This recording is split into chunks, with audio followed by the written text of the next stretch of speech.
আসসালামু আলাইকুম। আজকে আমাদের রুটি খাইতে গিয়ে অনেক বিপদের মধ্যে পড়তে হয়েছিল। তো মূলত আমাদের জমিতে অনেক আগাছা হয়েছে। আগাছাগুলো অনেক তাড়াতাড়ি নিড়ানি দিতে হবে। এই কারণে আমরা খুব সকাল সকাল বের হয়ে পড়ি, যেহেতু আমাদের জমি দূরে। তো আমরা প্রতিদিনই জমিতে যাওয়ার আগেই রুটি খেয়ে তারপরে জমিতে যাই। তো আজকে বরাবরের মতো বাজারে গিয়েছিলাম রুটি খাওয়ার জন্য। তো বাজারে গিয়ে দেখি আমরা যেখানে রুটি খাই সেখানে এ পর্যন্ত দোকান খোলেই নাই। এই কারণে আমরা অনেক বিপদের মধ্যে পড়ে যাই। তো আমার বাবা তারপরে হাটের মধ্যে ঢোকে, তারপর ঢুকে দেখে একটা দোকানে কেবলতি খুলেছে। তো আমরা চিন্তা ভাবনা না করে এখানেই নেমে যাই, যেহেতু আমরা প্রথম কাস্টমার। এই কারণে আমাদের খুব দেরি হবে, যেহেতু রুটিগুলো বানাবে, তারপরে ভাজবে, তারপরে আমাদেরকে দেবে। যেহেতু অন্য কোনো দোকান খুলে নাই, এই কারণে আমাদের এখান থেকেই খেতে হবে, যতই দেরি হোক না কেন। তো আমরা অপেক্ষা করতেছিলাম এবং রুটি বানানো দেখছিলাম। যেহেতু আমরা তিনজন, এই কারণে আমরা তিনটা অর্ডার করি।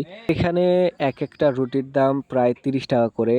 একটা রুটি প্রায় 250 গ্রামের মতো হয়। আমাদের রুটি হয়ে গিয়েছে, খাইতে থাকি। আপনারা এটা সাবস্ক্রাইব করে দিয়ে ভিডিওটা শেয়ার করে দেবেন।